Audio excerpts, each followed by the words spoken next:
Hey everyone, now we're here to finish out our celebration of the 80th anniversary of that classic year in the movies, 1939.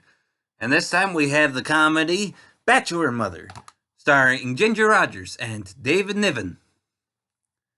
Now, Ginger Rogers stars as Polly Parrish, a seasonal worker in the toy department at the John B. Merlin & Son department store, who has just been fired the day before Christmas. While on her lunch break trying to find another job, she comes across a baby being left on the doorstep of a foundling home.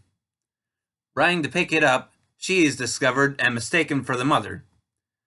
She denies being the baby's mother and tries to leave the baby there.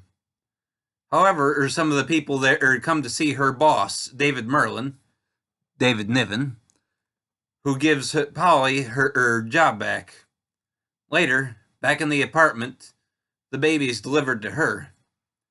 In her frustration at being stuck with the baby, she tries to leave the baby with David to be put back in the home, while he tries to go and make some money in a dance contest with her co-worker, stock clerk Freddie Miller, Frank Albertson.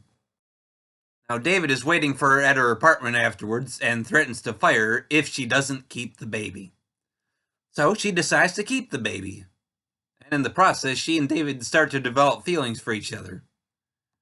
However, unknown to them, Freddie, who believes David to be the father, due to some of Polly's comments that he overheard, has tried to tell David's father, John Merlin, Charles Coburn, that he is a grandfather. Now, Mr. Merlin decides to try and take the baby away when David refuses to be pushed into marrying Polly, which kind of forces her to find a way out of the whole problem. Now, Bachelor Mother was Ginger Rogers' first solo outing after doing the story of Vernon and Irene Castle with Fred Astaire, which was planned to be their last movie together, and was until they were reunited one final time for the Barclays of Broadway a decade later. Now, David Niven himself was starting to rise after being in many supporting roles, and this movie kind of gave him his first chance as a romantic comedy lead. The story had apparently already been done before in the movies, and the 50s would see a remake of this film, specifically titled Bundle of Joy, starring Debbie Reynolds and Eddie Fisher. But Bachelor Mother has probably become the best-known version of the tale, helped by the presence of the leads, along with the Charles Coburn as the grandfather.